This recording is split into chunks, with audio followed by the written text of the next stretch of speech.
Évangile de Jésus-Christ selon saint Luc, chapitre 5, versets 1 à 11. En ce temps-là, la foule se pressait autour de Jésus pour écouter la parole de Dieu, tandis qu'il se tenait au bord du lac de Génézareth. Il vit 2 barques qui se trouvaient au bord du lac. Les pêcheurs en étaient descendus et lavaient leurs filets. Jésus monta dans une des barques qui appartenait à Simon et lui demanda de s'écarter un peu du rivage. Puis il s'assit et de la barque il enseignait les foules. Quand il eut fini de parler, il dit à Simon : « Avance au large et jetez vos filets pour la pêche. » Simon lui répondit : « Maître, nous avons peiné toute la nuit sans rien prendre. Mais sur ta parole, je vais jeter les filets. » Et l'ayant fait, ils capturèrent une telle quantité de poissons que leurs filets allaient se déchirer. Ils firent signe à leurs compagnons de l'autre barque de venir les aider.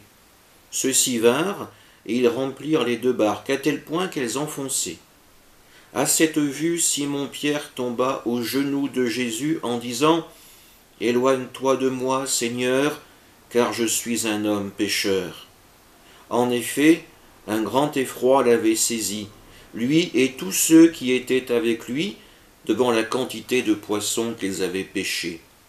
Et de même, Jacques et Jean, fils de Zébédée, les associés de Simon. Jésus dit à Simon : « Sois sans crainte. Désormais, ce sont des hommes que tu prendras. » Alors ils ramenèrent les barques au rivage, et laissant tout, ils le suivirent. Enseignement de Jésus et appel de Pierre.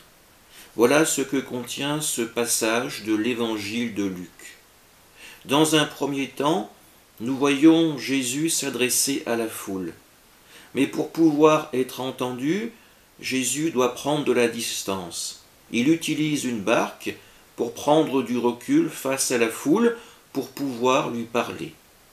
On retiendra ainsi le double symbolisme de cette scène. Tout d'abord, Jésus est sur l'eau, l'eau qui symbolise les forces du chaos, de la mort. Jésus les domine ici. Il enseigne par-dessus elles.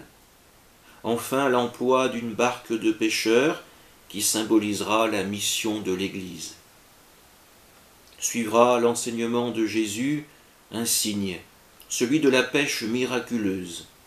La parole de Jésus, liée à la confiance de Pierre, va produire un résultat qui dépasse de loin tout ce qu'aurait pu imaginer Pierre le pêcheur.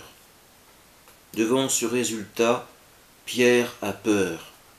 En effet, un être humain, obligatoirement pécheur, ne peut rester à proximité de ce qui est sacré. Jésus l'invite alors à ne pas craindre. À présent, ce sont des hommes que prendra Pierre.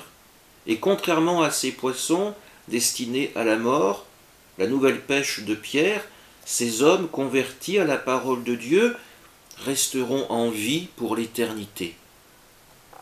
Nous aussi, nous pouvons avoir peur de l'appel de Dieu dans nos vies, peur de perdre notre liberté, notre position, notre richesse. Mais si nous suivons la voie ouverte par Pierre, combien plus recevrons-nous de Dieu ? Amen.